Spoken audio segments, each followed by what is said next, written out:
Hi, my name's Trent Dalton. I'm an Australian author. I've come down to a little patch of paradise not too far from my house in Brisbane, Queensland, Australia. This is a little favourite spot for me, a bit of classic Australian bushland that I come to often to dream up ideas for books and think up characters and kind of think about my future as a writer in Australia. And I couldn't think of a better place to introduce this extraordinary panel today that you're about to see, filled with some of Australia's best authors discussing books on Australia and that concept that are we more than just grit and kangaroos? And, you know, for me, I think Australian writing is a bit like this scene you see behind me. You know, there's darkness and there's dangers that lurk in the bush and there's snakes and there's deadly spiders under the rocks, right? And that's Australia. Like, it's filled with darkness and our suburbs, right? I've been a journo for 20 years and I know full well our suburbs are filled with that grit. And you go behind closed doors in this country, you'll see some dark stuff. And we're always writing about that. We'll be writing about that for a long time to come. But there's a lot of this stuff too. There's a lot of bright blue sky and there's wonders beyond your wildest imagination, and we write about that as well. And that's the stuff I personally love writing about. It's the light that comes from the dark, and for me, that's Australian writing. But let's hear from these amazing panelists today. Take it away, guys.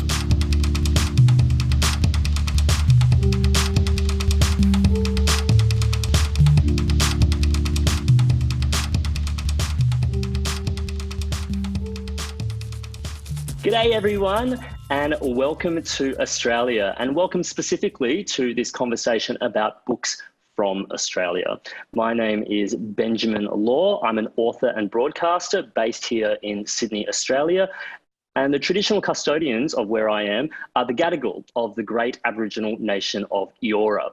First Nations Australians, like the Gadigal of the Eora Nation, have been sharing stories and sharing knowledge here for tens of thousands of years. In fact, it's the oldest living, continuing civilization that the planet has ever seen. That's Aboriginal and Torres Strait Islander cultures here. And we are very grateful that we can continue sharing stories and knowledge here on what is and what will always be Aboriginal land. A big thank you to author Trent Dalton for kicking this conversation off from beautiful sunny Queensland. That's originally where I'm from. Now, Trent couldn't be here with us today as he's busy promoting his second novel, All Our Shimmering Skies, which is another gritty offering after his first blockbuster hit, Boy Swallows Universe, which was published by HarperCollins Australia. Now, Australian writing is often described as gritty, and it's also described as honest and brave.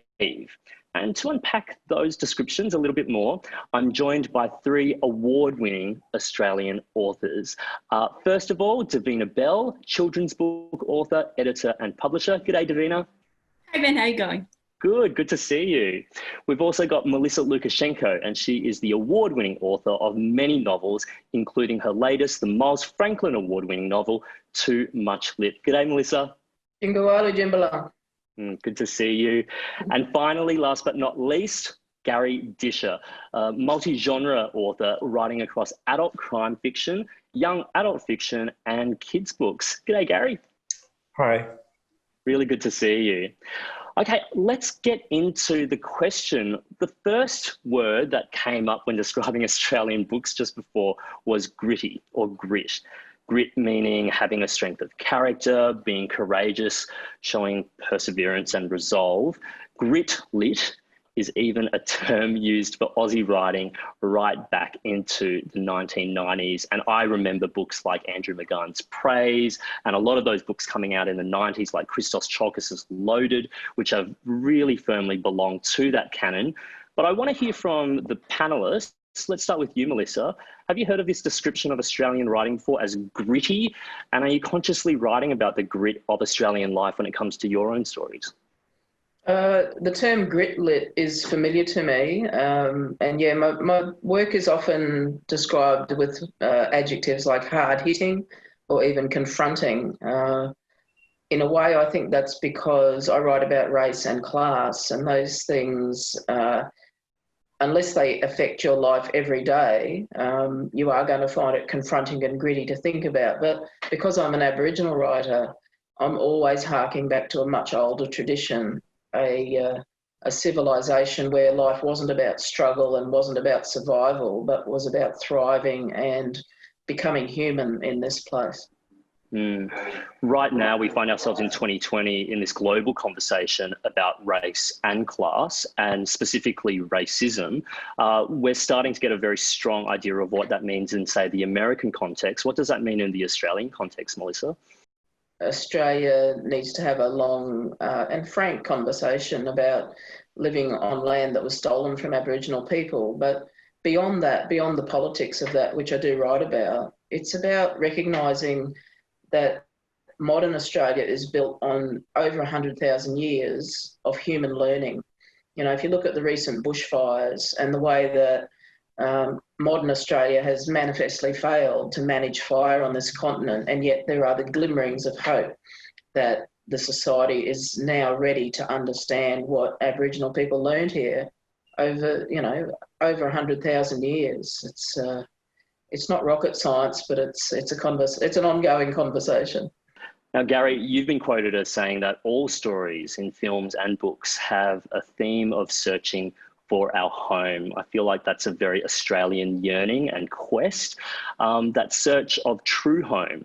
How does that idea connect to the settings and characters in your crime fiction specifically? And is our true home, when it comes to Australian storytelling, a very gritty reality? I'd like to deal with that issue of grit first. I don't think it's a national characteristic. I think books may be gritty, but we don't produce a gritty literature because we're Australian, or because we have outbacks, or because we have snakes. A book is gritty if it needs to be gritty. Otherwise, it might be a philosophical book, a gentle book, whatever it might be.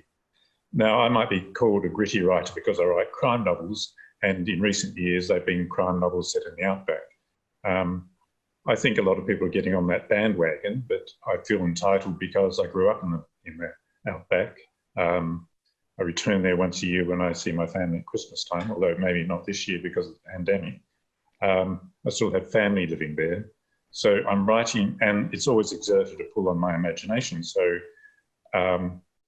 if you like, I'm always returning home when I go back to that location in my books. But it's interesting what Melissa has said about home, about the nation, the long history of Indigenous inhabitation here, because there's a white or European or non-Indigenous anxiety, insecurity about place, about home, about calling a place home. Aboriginal people especially have this concept of being on country. And I wonder if there's something about our national landscape and the diversity of that landscape that influences our literature to an extent that the land itself is its own character in Australian writing. Well, geography is destiny, famously. And I think to an extent that's true, Ben, but as I'm listening to the conversation about grit, I'm actually reflecting on the way in which a convict and a genocidal past have led to this kind of so-called grit. Because to me, in the Aboriginal community, we refer to Australia as the colony. Okay, so I'm an Australian writer in the loosest sense, but when I see the Australian flag, it doesn't speak to me. That speaks to me of an alien nation, and one day I hope that we have a new flag. Whereas when I see the Aboriginal flag, that's me. That's what my heart sings about. So when this conversation about grit and country, I think a lot of the grittiness, the tenacity, or the kind of mateship in Australian life is born in pretty dark and disturbing tropes about, mateship being the mateship of silence around massacres rather than the mateship of Gallipoli, things like that. So I'm sure that the Australian landscape does find its way into, most Australian literature, but there's still glaring silences there. You know, Australia, Gary's a crime writer, but Australia is a crime scene. Australia's come a long way in the last 10 or 15 years. If you look at the explosion of Aboriginal literature and who's writing and who's winning prizes. But that thirst has been in Europe for a longer period because there's none of the colonial baggage in, say, Germany that there is in Britain or in white Australia. You know, our stories are heard without the lens of settler guilt in countries outside Australia and Britain. And so, again, you know, the great riches of Aboriginal culture, which are only now becoming uncovered by the different writers, you know, myself and Tony Birch, Tara June Lynch, Uncle Brice Pascoe, all the Aboriginal writers, Kim Scott, Alexis Wright, you know, we are tapping into a tradition that's thousands and thousands and thousands of years old, and we have extraordinary things to say to the world, and yet overseas audiences are listening, which is a great thing, and it's just up to us to take that responsibility to do it justice. You, Davina, I mean, you work in a very different space, and one of your latest books for kids is called All of the Factors of Why I Love Tractors. Now, I'm guessing there's a bit of grit with the gravel of tractor work. Is children's publishing in this country, can there be a grittiness found in the literature there too? So just to contextualise it for you, Ben, if you think about European kids' literature at one end, that's very allegorical and dark and philosophical and moody. And then at the other end, you've got, say, for example, literature from the US, which is very often kind of moralistic and has a real teaching aspect to it and is quite didactic and really sees its role as to educate young people. Australia sits in this beautiful free midpoint where we're not defined by any particular rules or traditions, and there's a real unique sense that anything goes in Australian kids' literature, and we're encouraged to be innovative and experiment, and there's a real freedom in terms of illustration styles and topics, and a real outward lookingness to Australian kids' literature that I think is uniquely us. So I think the grittiness in Australian kids' books comes from the fact that we are not bound by rules, and in doing so, we are allowed to be really kind of emotionally honest and explorative of a huge range of different topics, and that we're not pinned down by any one tradition or aesthetic. Melissa, I imagine that overseas readers, when they hear the term Australian writing, various stereotypes might pop into their mind. What's the one thing about Australian writing you'd love international readers to actually know that might actually surprise them? If the stereotype of Australia is the aggressively heterosexual, heteronormative Crocodile Dundee, I think people might be surprised, you know, by the writings of the Chrissy Neens and the Benjamin Laws and myself, Ellen Van Niervens. And yeah, this kind of kaleidoscope of Black and multicultural and queer writing, the intersection of which is a really fertile place. Davina, what about for you? When other people hear Australian writing, they might think one thing. What do you think might surprise them about Australian writing? I think, to be really honest, internationally, when people think about Australian children's books, they are often thinking about Eddie Emu and Kylie Koala on a trip to the Billabong. I think they have a really one-note and kind of reductive sense of what Australian children's literature can be. And I think because it's such a diverse tradition here, I think they'd be surprised just by how diverse it is in terms of subject matter and the overarching themes of kind of a sense of humour and cheekiness and subversiveness, but then also the seriousness with which we take our books and our subject matter. So, for example, there's quite a well-known Australian picture book at the moment that's about the blood diamond trade. And then in contrast to that, you have one of the most classic pieces of Australian children's literature, which is called The Day My Bum Went Psycho. So there's really just such a breadth in the material. There's really a book for every kind of reader. And I think people would really be surprised by the specificity of our stories and just how different they are. And also, I would love them to become better acquainted with our First Nations publishing. And we have a fantastic children's publishing house called Magabala, who have been around for about 20 years sharing First Nations stories. And then also all the Australian major children's publishing houses are really trying now to promote First Nations voices and illustrators, and to really include them as part of the Australian publishing scene, because as Melissa was alluding to, it's 100,000 years of culture and rich narrative storytelling that we've got to share.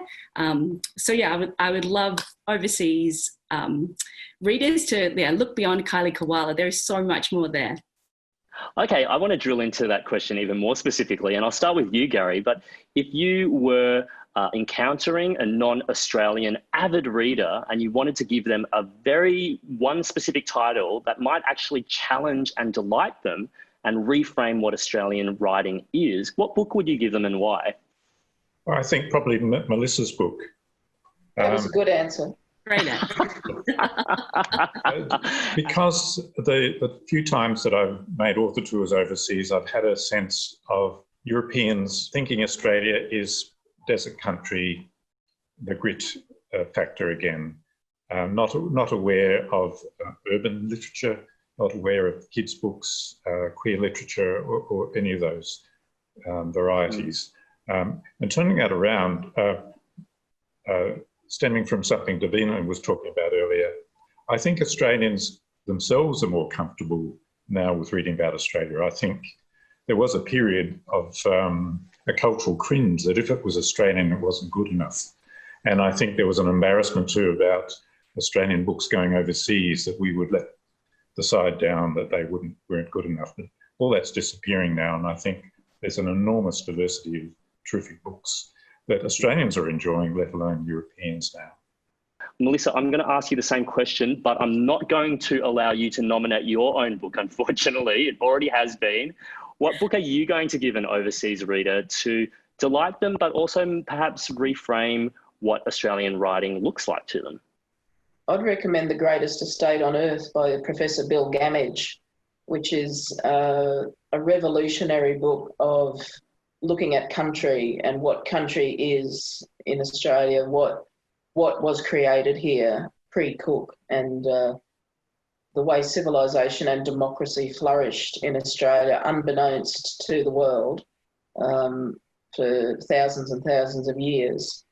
Bill Gammage spent 30 years writing that book, and I think it really shows in what he's produced. It's an absolutely revolutionary text about what Australia is as opposed to what people think it is. And Davina, I know it's a challenging question, but one book that you're going to give to an overseas reader, what is it? I think if it's from the canon of Australian children's literature, I would say Looking for ALIBRANDI. So it's a young adult novel, and it's just as filled with yearning and romance and angst and school dramas as the best YA in the world, but also central to the plotline is the experience of being from an Italian migrant family, a post-war Italian migrant family, and how the secrets and difficulties of that heritage shapes a girl's life and identity. And I think it's got the humour and the funniness and the kind of cheeky sense that a lot of good Australian kids literature has, but it also has tragedy and a lot of heart and emotion, and it's quite a nuanced book as well, and it's beautifully written. So I would hand them Looking for ALIBRANDI by Melina Marchetta. Now, we're about to wrap up, but we still have our global audience with us, and this is our final chance to give them our elevator pitch about why, if they were in a bookshop full of international literature, why they should choose an Australian book. Davina, I'm going to start with you because you work in publishing. This should be an easy task. What is your elevator pitch about why people should pick up an Australian book? If you are looking for a reading experience for a child that is smart, bright, funny, filled with humour and also heart, that will make them think and make them feel, open their eyes to the rest of the world, and in doing so give them an insight into their own selves and hearts, I would pick up a book by an Australian author or illustrator for young people and prepare to feel the sense of yourself expand.